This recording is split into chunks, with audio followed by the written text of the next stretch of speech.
Hello, beautiful soul. I am Julie Norman, the body image guru from bodykarmahealing.com. Change your body image, change the world. Empowering women to peace with their bodies and food so they can live life to the fullest.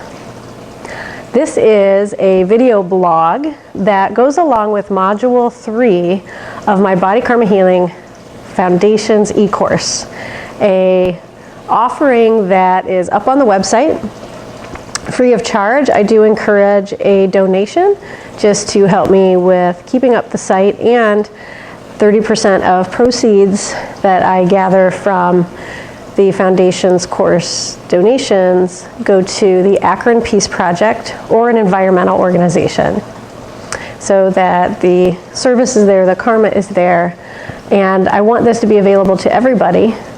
Only give what you can give in alignment with what feels right for you and what you're able to give without using credit. Don't go into that illusion of money. We've got to heal so many things in this world. Our money system is just one of those. And of course, if you want to go through the course with a little bit more guidance and share the journey with myself one-to-one, that's an option. And it's also an option to be in a journey circle. So I have groups of women going through this course along with me, and also with tribe guides that I've trained to teach body karma healing, other yoga teachers, and passionate women that are wanting a better world for all of us. So let's get down to it. We're in Module 3, Flowing Through Life. So coming out of Module 1 of grounding into our worth, working with the root chakra, the first energy center of the body, into chakra 2, Swadhisthana, the element of water, the idea of flowing. So from having banks, strong banks of the river, strong earth support and roots, we get into the water element. And our bodies are earth, but they're also made up of water.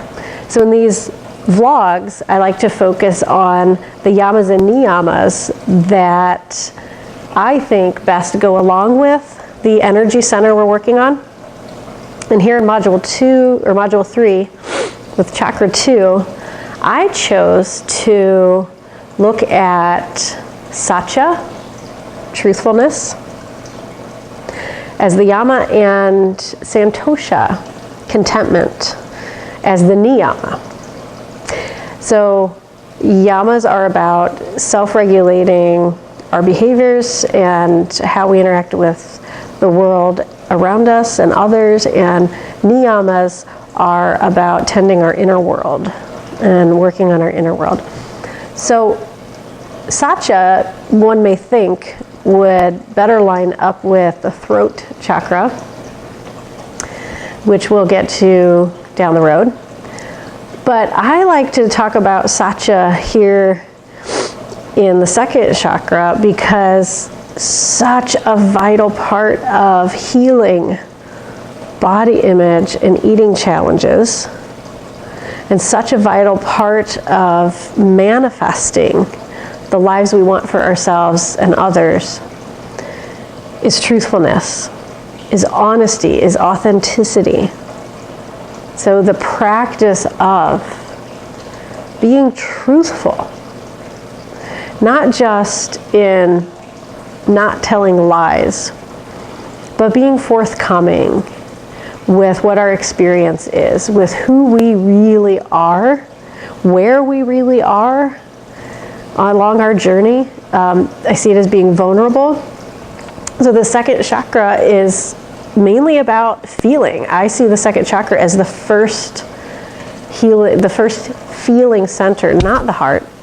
We'll get up to the heart, but the soul emotions, the soul desires, the soul wisdom. It's also the first intuitive center and creative center. It's down here in Swadhisthana, the pelvic bowl. So first and foremost, Satya, truthfulness, begins with being honest with yourself. The biggest example of this is the epidemic of people, women especially though, I think, saying they're fine or acting like they're fine, they're happy, they're content, they're okay with their life, when they're really not. When inside they're hurting. When inside they're longing for more, they're longing for rest, they're longing for the opportunity to be creative, they're longing to maybe contribute to their household in different ways. And we tell ourselves we're okay with what we have. And contentment, interestingly, goes along with this, the niyama of santosha. But there's this balance of being honest with how we actually feel so that we can cultivate contentment. So how we feel, being honest with what we want. This is why in intention setting, our empowered intentions that we did in the fundamentals module off the bat, instead of moving right to affirmations, we started with that inquiry, I want, and we did it by breathing deep down into the low belly, into that pelvic bowl, into our creative center. Naming that is often so scary for the women I work with.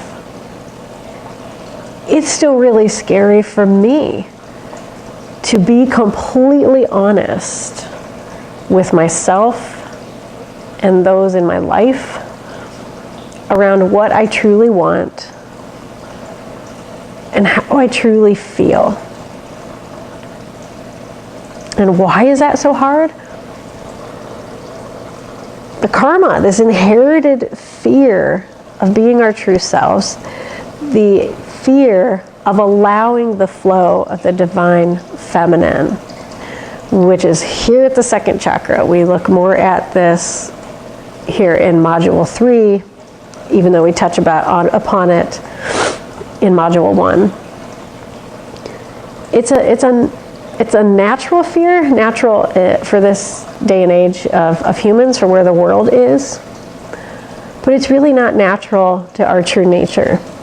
That's why it doesn't feel good in our body to be inauthentic. That's why we have to go into self-harming behaviors. We have to go into our addictions. We have to go into our distractions to deal with this dishonesty, this lack of allowing truth to flow, and our bodies tell it like it is. So in these vlogs, I like to do some personal stories and that apply to what I'm rambling on about. And one of them is my hip, my left hip and low back, which is an area of my body that has had some struggles over the years. Initially, I thought it was physical, purely physical, as we often do, because that's what we're taught. It's just the body and science and hard science, when in actuality the body is energy first. What's happening in it and how we're feeling in it starts on that energetic level. So when I was riding horses way back, I think I was actually into my recovery at this time. I had my show horse Patrick. That was my dream come true, and I got sponsorship, and my riding career just took off. Especially it got better as I was healing from my eating disorder. So we invested in another horse. And this was a dream come true because all the big riders had more than one horse. And I had money behind me, and we looked at this horse as an investment. My horse Patrick was my baby. He would never be sold. No matter how high up we got in the ranks, he was just not for sale. Well, LA was. So we bought this adorable big lug of a quarter horse. He was a fabulous, fabulous horse. And I could ride him at home so well. And I was actually doing a lower level of riding with him. I was jumping lower fences, competing in adult hunters instead of amateur owner jumpers, which I was doing with Patrick, which was much more of a high level of riding. And we would get to the horse shows, and I would be able to ride Patrick totally fine, jump huge fences, score big, all kinds of good stuff. I would go to get on LA and ride him in a simple class over little dinky 2-foot fences, and I would just be crippled. All of a sudden my left lower back and hip would just seize up for no reason. I was in great shape. I was able to just ride 5 minutes ago, and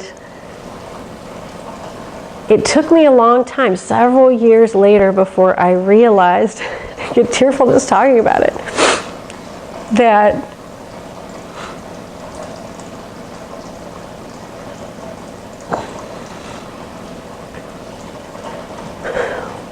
I wasn't being honest with myself, that I was into the horses for simply the love of the connection to the animals, and I got caught up in ego and thought I could separate my heart from the horse. Oh, it's funny to think back on it now. And my body was screaming the truth. That this was not okay. If I would have ridden that horse well, the sooner he would be sold. And the sooner my heart would break.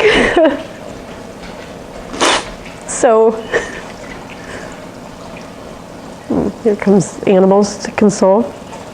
Hi, baby girl. Whew. So that to me is an example of truthfulness, and how our bodies will call us to be honest, first and foremost with ourselves. That's not who I was. I was trying to be somebody different, and I was repressing my soul. I was repressing my heart. I was denying myself.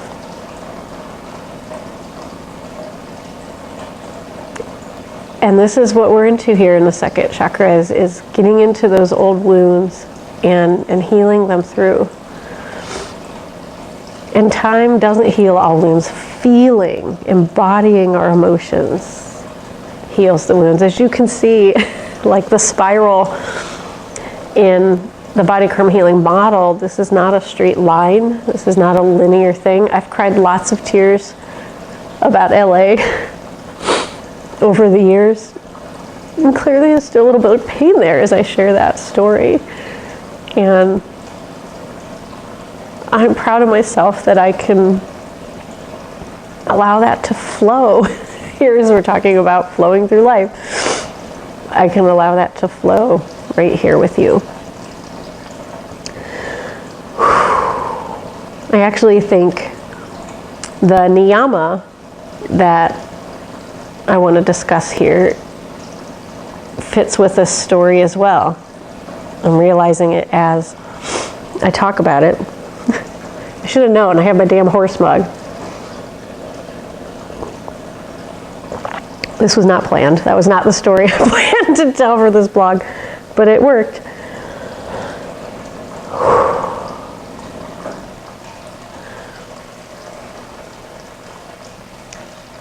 Santosha means contentment.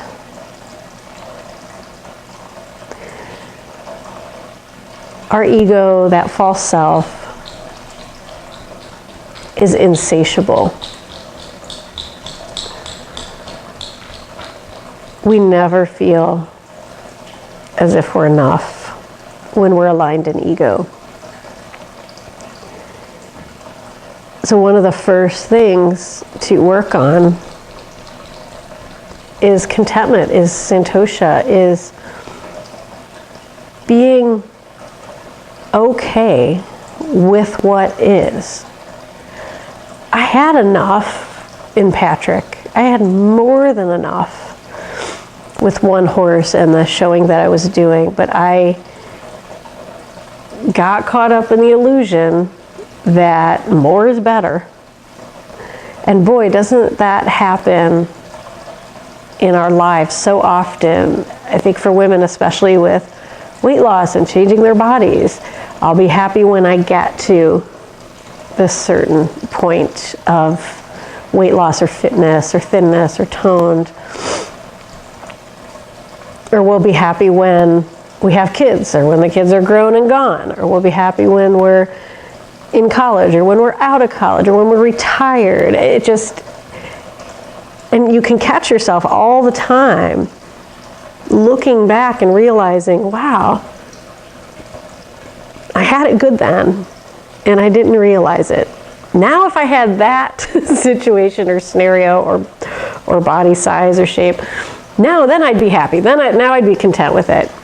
No, this is the way the ego works, and this, to clear our vision and to pull ourselves out of that suffering, we gotta feel. When we feel fully our pain and also our joy, the piece that also feeds into that with that story is I wasn't allowing myself to feel fully the joy of having Patrick. And so I convinced myself it wasn't enough if I was really letting myself live that fully. But I was still very much in karma mala of not enoughness. And I was also feeling unworthy, I remember, of having those experiences, of having this dream come true. And that's a theme we'll talk about more and more as we look at manifesting, that it's hard work to manifest and create the life you want, but it's even harder work to receive it, because nothing kills ego like love. So lots here. I'm trying to keep these short, less than 20 minutes. We'll see how I did. Feel free to connect with me. Please, that connection and compassion are two of the most fundamental practices in body karma healing. So if not with me, be connecting with your friends, those you practice yoga with on your side of the world, and certainly share with me if you feel called to. I hope to see you again, and I encourage you to be deeply, exquisitely honest with yourself, and to sink into santosha, contentment, into whatever your life is right now. Thank you. Namaste. Cheers.